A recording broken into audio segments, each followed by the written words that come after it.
Benarkah transaksi yang dideteksi oleh PPATK adalah merupakan aksi pencucian uang seperti dikatakan Menko Polhukam Mahfud MD? Pagi ini kita akan membahasnya dengan sejumlah narasumber yang hadir secara daring untuk Sapa Indonesia Pagi.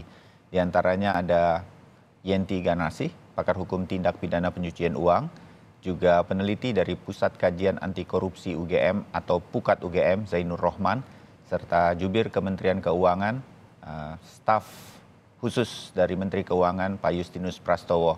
Pak Justinus, Mbak Yenti, Mas Zainur, selamat pagi, salam sehat semua. Selamat pagi. Ya.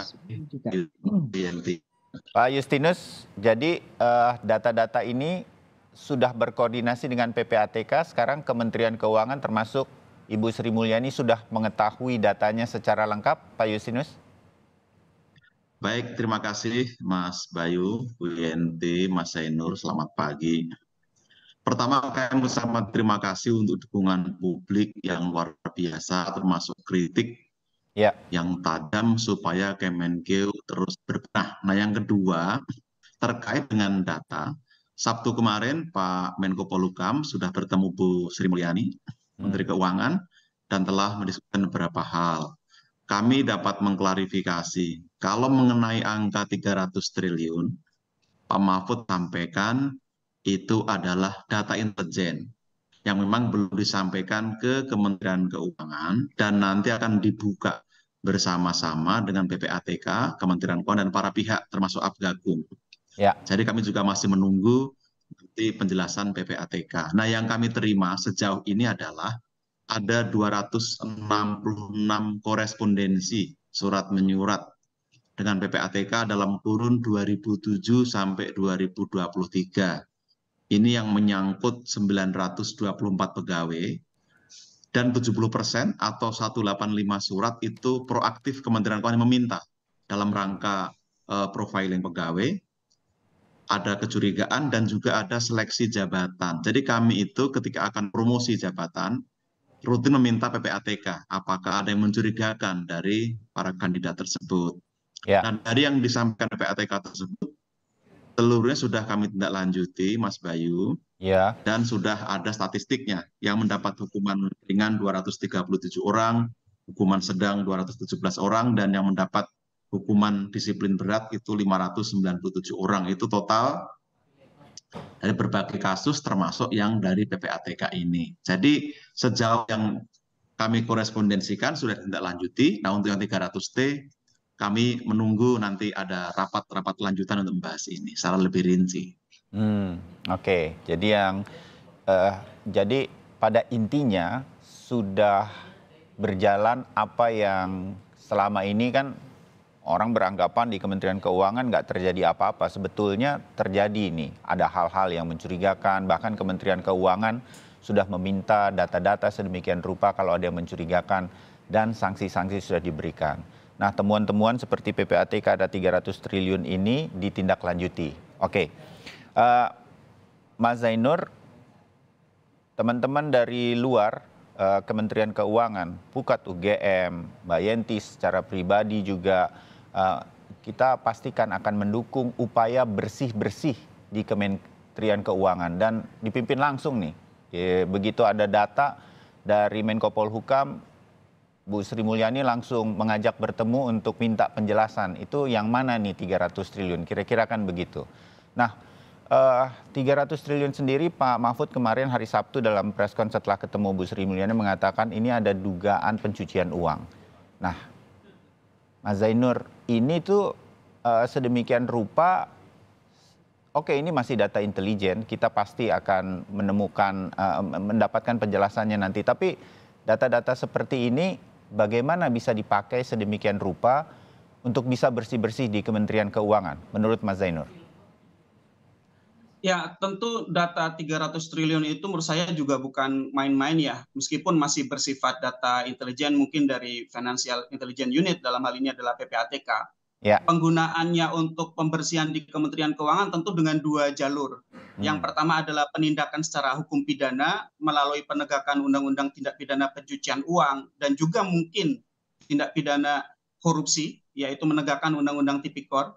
Yang kedua adalah tentu dari sisi jalur etik administratif menggunakan PP disiplin PNS. Dan kita tahu memang Kementerian Keuangan selama ini adalah salah satu kementerian yang paling disiplin di dalam menegakkan kode etiknya. Nah, di dalam peraturan Menteri Keuangan 2018 misalnya, itu juga ada ketentuan-ketentuan tentang disiplin kode etik perilaku pegawai Kementerian Keuangan yang juga sangat keras. Belum kita bicara soal PP disiplin PNS yang berlaku untuk semua PNS. Nah, tentu dari dua jalur itu, jalur hukum pidana dan yang kedua adalah hukum administrasi, menurut saya ini momentum yang sangat tepat gitu ya.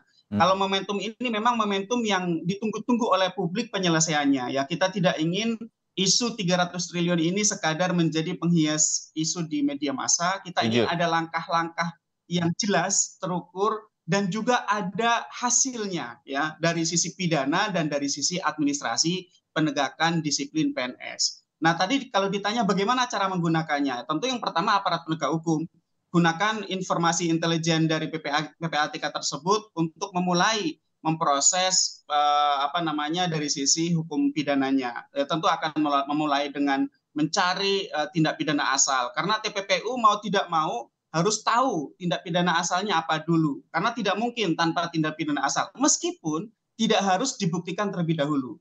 Kalau tindak pidana asalnya korupsi, KPK masuklah. Tapi kalau tindak pidana asalnya bukan korupsi, ya serahkan kepada kepolisian menurut saya, dan nanti bisa berbagi dengan aparat penegak hukum yang lain. Nah, dari sisi disiplin PNS, kan kita tahu ya ada instrumen LHKPN. Di dalam PP disiplin PNS, tidak lapor LHKPN yang juga bisa diterjemahkan laporannya tidak akurat, tidak benar, tidak jujur, itu juga merupakan pelanggaran berat terhadap aturan disiplin PNS, yang pelanggaran berat tersebut bisa berakibat pada pemberhentian seperti kemarin dilakukan oleh Kementerian Keuangan terhadap saudara RAT. Nah, menurut saya itu juga bisa menjadi pintu masuk untuk menegakkan peraturan pemerintah tentang disiplin PNS. Ya, kita tidak ingin 300 triliun ini isu yang menguap begitu saja ke depan, Mas Bayu. Ya, oke. Mbak Yenti, bisa ditambahkan supaya isu 300T ini betul-betul nanti tidak begitu saja menjadi sebuah isu dan nggak jadi apa-apa. Apalagi yang mungkin harus dilakukan supaya ini benar-benar data ini tuh nanti bisa jadi momentum bagi kita semua, terutama di Kementerian Keuangan.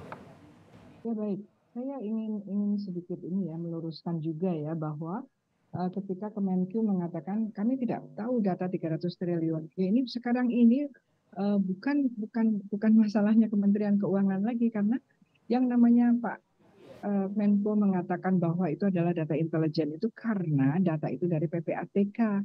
PPATK itu memang Financial Intelligence Unit, ya. Jadi sebenarnya datanya intelijen, maka ya tidak mungkin mana namanya siapa begini diumumkan, tidak mungkin diumumkan karena kita belum melakukan langkah-langkah upaya paksa. Kita misalnya itu nanti betul kita belum blokir, kita belum penundaan transaksi oleh PPATK yang hanya 20 hari. Setelah itu, setelah diselidiki dan penyidikan dan ada tersangka baru diblokir. Jadi ya tidak mungkin menyatakan itu. Saya ingin menyampaikan bahwa undang-undang ya terutama Kementerian Keuangan. Mbak Yenti, mohon maaf, saya kurang mendengar. Apakah Mbak Yenti bisa menaikkan volume audionya? Ya, oke. Ya. Terima kasih Mbak Yenti. Lanjutkan. Jadi supaya kita bagus semuanya ya itu aturan-aturannya. Kita juga, saya mempelajari bagaimana sih perpajakan itu, bagaimana ini, karena memang kejahatan pajak juga termasuk kejahatan yang masuk dalam kejahatan asal pencucian uang. Artinya apa? Kementerian-kementerian yang ada LHKPN-nya harusnya juga bagian legalnya mempelajari apa sih gunanya LHKPN, kemudian mempelajari apa sih yang namanya PPATK. Jadi tidak boleh lah menyatakan mana datanya, siapa, kalau perlu sebut namanya. Tidak mungkin, karena ini belum ada upaya paksa. Kalau disebutkan sekarang hilang nanti, sementara PPATK belum melakukan langkah-langkah pengamanan kalau itu nanti ada. Makanya namanya juga dugaan, indikasi keras gitu ya. Karena terbukti kan sekarang masyarakat sudah terlanjur tahu ada 56 M LHKPN yang tidak akurat. Ada 36 M yang ada di safe deposit box yang seharusnya tidak boleh itu, karena safe deposit box itu bukan uang. Jadinya harusnya itu hanya surat berharga, sertifikat, ijazah, perhiasan, logam emas, itu boleh di situ. dan itu ketat karena itu persyaratan. Artinya apa? Ini juga banknya harus kita lihat. OJK bagaimana? Karena ada aturan antara perbankan dan PPATK di mana PPATK itu juga bisa melihat isi dari safe deposit box. Ini yang terjadi apa? Gitu ya. Nah, juga melawan hukum seorang pejabat Kementerian Keuangan menyimpan uang dan ini adalah modusnya pada waktu Gayus Tumbuhan. Gayus ya Pak, saya takut Tambunan, Gayus Tambunan ya. Gayus Tambunan. Itu juga menyimpan. Artinya apa? Saya khawatir ini modus-modusnya modus-modus lama saja. Tetapi mohon maaf kepada Pak Mas Pras. Baik. Pengawasannya ini yang kurang sehingga ada kesan di masyarakat itu ada pembiaran. Ini yang harus dijawab oleh kementerian dengan tata kelola bagaimana mengawasinya. Begitu. Mengenai pengawasan ya. Baik, Mbak Yenti.